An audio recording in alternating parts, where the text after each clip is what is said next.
অবশেষে বিকেলবেলায় আমি এবং দাদা টোটো করে বেরিয়ে পড়লাম তারাপীঠ মহাশ্মশান পরিদর্শনে। আমার একটা ভীষণ রোমাঞ্চকর অনুভূতি হচ্ছিল। আমি আগে কখনো তারাপীঠ মহাশ্মশান পরিদর্শন করিনি, যদিও দাদা অনেকবার এই তারাপীঠ মহাশ্মশান দেখে গেছেন। আমি আগেই লোকমুখে শুনেছি এই তারাপীঠের মহাশ্মশান একটা ভীষণ ভীষণ পবিত্র জায়গা। এখানে অনেক বড় বড় সাধকরা সাধনা করেন এবং তাদের আখড়াও এখানে আছে।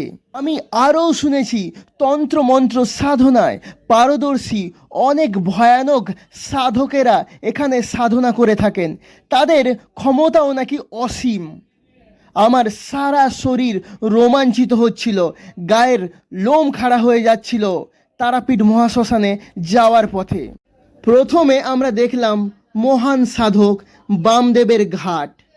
আপনারা দেখতে পাচ্ছেন সাধক বামদেবের ঘাট। এখানে উনি নাকি স্নান করতেন। আমরা এটাকে ভালোভাবে দেখানোর চেষ্টা করব আপনাদের। দেখুন সাধক বামদেবের ঘাট। এখন আমরা আপনাদের পুকুর এবং ঘাটটাকে ভালোভাবে দেখানোর চেষ্টা করছি। সাধক বামদেবের ঘাট দেখার পর মনের মধ্যে একটা ভীষণ পজিটিভনেস কাজ করছিল। অদ্ভুত একটা ভালো লাগা মনের মধ্যে কাজ করছিল। ভীষণ ভীষণ ভালো লাগছিল আমার পরিবেশটাকে। এরপর আমরা ধীরে ধীরে এগিয়ে যাব তারাপীঠ মহাশ্মশানের দিকে।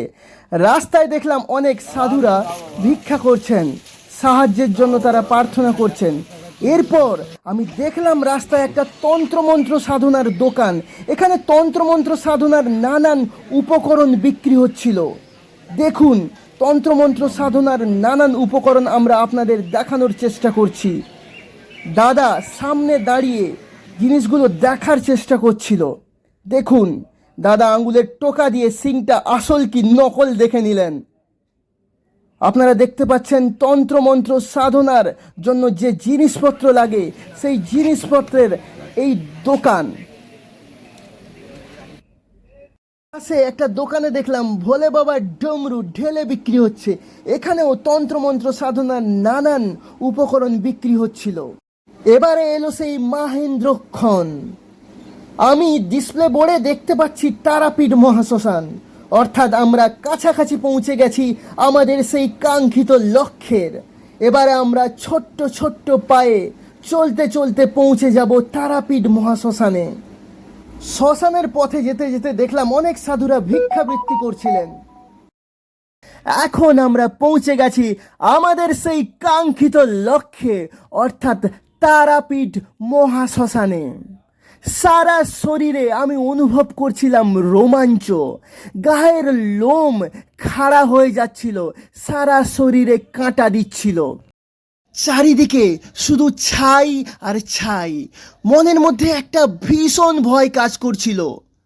চারিদিকে শুধু নিস্তব্ধতা, একটা শান্তির পরিবেশ বিরাজ করছিল। দেখুন লেখা আছে শ্মশানের পবিত্রতা রক্ষা করুন।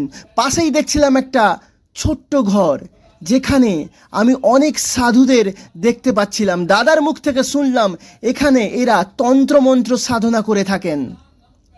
ছেলেটাকে দেখলাম হাত নেই। আমার ভীষণ ভয় করছিল, ভয়ের মাত্রা ধীরে ধীরে বাড়ছিল। এবারে শ্মশানকে আমরা আরও ক্লোজলি আপনাদের দেখাবো। দেখুন চারিদিকে ছাই আর ছাই। আপনারা দেখতে পাচ্ছেন মা তারার ছবি এবং তাতে জবার মালা দিয়ে পুজো করা হয়েছে। দেখতে পাচ্ছেন শ্মশান, এবং ঠিক পাশেই দেখুন সাধুদের আখড়া। এনারা তন্ত্রমন্ত্র সাধনা করে থাকেন। দাদা সামনে এগিয়ে এলেন এবং আমাকে এই শ্মশানের হিস্ট্রি বোঝানোর চেষ্টা করলেন। দেখতে পাচ্ছেন আপনারা এই সেই তারাপীঠ মহাশ্মশান।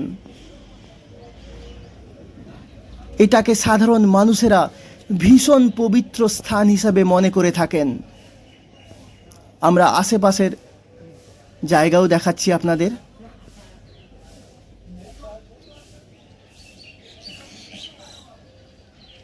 এরপর আমরা ধীরে ধীরে বেরিয়ে পড়লাম তারাপীঠ মহাশ্মশান থেকে। এখানে দেখতে পাচ্ছি সাধুদের আখড়া, তন্ত্রমন্ত্র সাধকেরা এখানে থাকেন। এখন ফাঁকা দেখছি।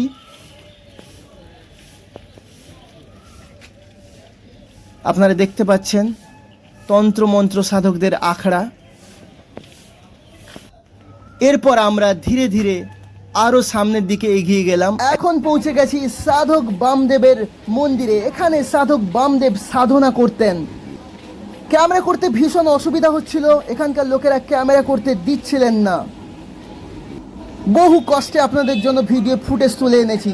দেখতে পাচ্ছেন বলির কাঠ, আশেপাশে বহু মানুষকে দেখতে পাচ্ছেন যারা পুজোর উপকরণ এবং তন্ত্রমন্ত্রের উপকরণ বিক্রি করছিলেন। বহু মানুষ এখানে বসে শান্তির পরিবেশকে উপভোগ করছিলেন।